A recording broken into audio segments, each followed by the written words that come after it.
தாய் தமிழ் உறவுகளுக்கு வணக்கம். திமுகவோடு மோத தயாராகும் கூட்டணி கட்சி என்ற தலைப்பில் இந்த காணொலியை காண்கிறோம். திமுகவோடு மோத தயாராகும் கூட்டணி கட்சி. திமுக கூட்டணியில் தற்பொழுது காங்கிரஸ், மதிமுக, விடுதலை சிறுத்தை கட்சி, மார்க்சிஸ்ட் கம்யூனிஸ்ட் கட்சி, இந்திய கம்யூனிஸ்ட் கட்சி, மனிதநேய மக்கள் கட்சி, இந்திய யூனியன் முஸ்லீம் லீக் கட்சி, கொங்கு நாடு தேசிய கட்சி மற்றும் தமிழக வாழ்வுரிமை கட்சி உள்ளிட்ட கட்சிகள் உள்ளன. 2021ஆம் ஆண்டு நடைபெற்ற சட்டசபை தேர்தலில் கூட்டணி அமைத்து போட்டியிட்டன. தற்பொழுது இன்னும் 6 மாத காலத்தில் தமிழக சட்டசபை தேர்தலை சந்திக்க உள்ளது. திமுக கடந்த தேர்தலில் பெற்ற வெற்றியை விட அதிகமான தொகுதிகளில் வெற்றி பெற வேண்டும் என்று இறங்கியுள்ளது. இந்த சூழ்நிலையில் திமுக கூட்டணி கட்சிகள் தங்களுக்கு கடந்த தேர்தலில் ஒதுக்கப்பட்ட தொகுதிகளை விட கூடுதலாக இந்த முறை தொகுதிகள் வேண்டும் என்று கேட்க ஆரம்பித்துள்ளன.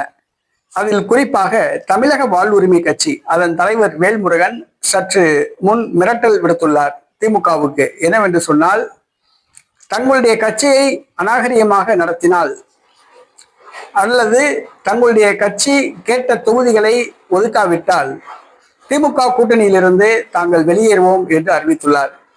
தங்களுடைய கட்சியை அவமதித்தால் திமுக கூட்டணியிலிருந்து வெளியேற தயாராக இருப்பதாக அறிவித்துள்ளார்.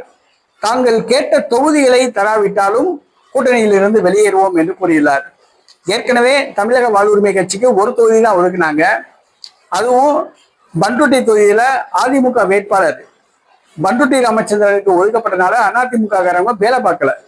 அதனால திமுக கூட்டணியில போட்டியிட்ட உதயசூரியன் சின்னத்துல போட்டியிட்ட வேட்பாளர் வேல்முருகன், தமிழக வாழ்வுரிமை கட்சி தலைவர் வேல்முருகன் குறைவான வாக்குகள் வித்தியாசத்துல ஜெயிச்சாப்ல. அவரு தேர்தல் முடிஞ்ச பிறகு திமுகவுக்கும் தமிழக வாழ்வுரிமை கட்சிக்கும் மோதல் போக்கு நடைபெற்றிருக்கு.